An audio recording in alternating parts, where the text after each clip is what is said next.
it's Rachel. Today I'm going to talk about long-tailed cast-ons and solving once and for all, hopefully, that annoying problem of casting on way too tight. In today's video, we're going to go over a couple things. We're going to be talking about long-tailed cast-ons and the tension. So a very common problem with long-tailed cast-on is that people may have a tendency to cast on too tightly, and it creates an edge like this, where the edge that you cast on is being held tight together and it doesn't have the same gauge as the rest of your stitches. There is one somewhat common way that people teach to fix this that actually does not work, and I'm going to show you that and show you why it doesn't work first. And then I'm going to show you a method of a little trick that I kind of made up to help you if you really have a hard time not casting on too tightly. So let's talk about the two parts of a long-tailed cast on, just to understand it a little bit better before we go in and solve the problem. So when we're making our cast on, this part of the strand ends up at the bottom. It's the part that's actually holding your stitches together, where this top part is what's actually wrapping around your needle. So this, you can pull as tight as you want because it's not going to get smaller than the sizes of your needle. But this part, the tighter you pull it, the smaller you're making that gap between your needles. So if you pull it as tight as you can, there's no space between these stitches. It's going to be extremely tight, like we have right here, where the rest of our stitches are out like this, and our cast-on edge is significantly smaller. So let's quick talk about what not to do. This is a very commonly taught tip or trick to solve the problem. A lot of people will say just take 2 needles and use that when you cast on your stitches. And in theory, it sounds nice that you're gonna cast on so loose because you have 2 needles here. But remember, one strand is just wrapping around your needles where the other strand is pulling it tighter.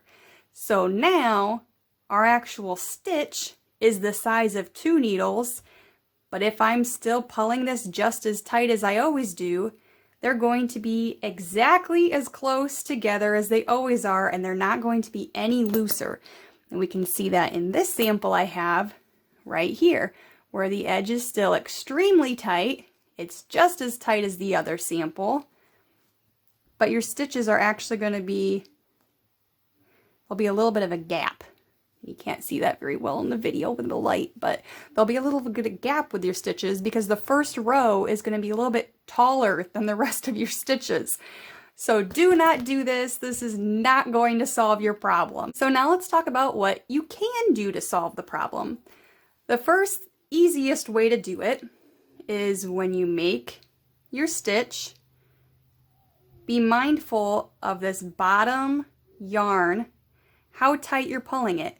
Watch your stitches, and when it starts to get close together, but there's still distance between them at the bottom, stop pulling on it. Hold it so that your tension doesn't get any tighter. So I'm grabbing the base of that stitch.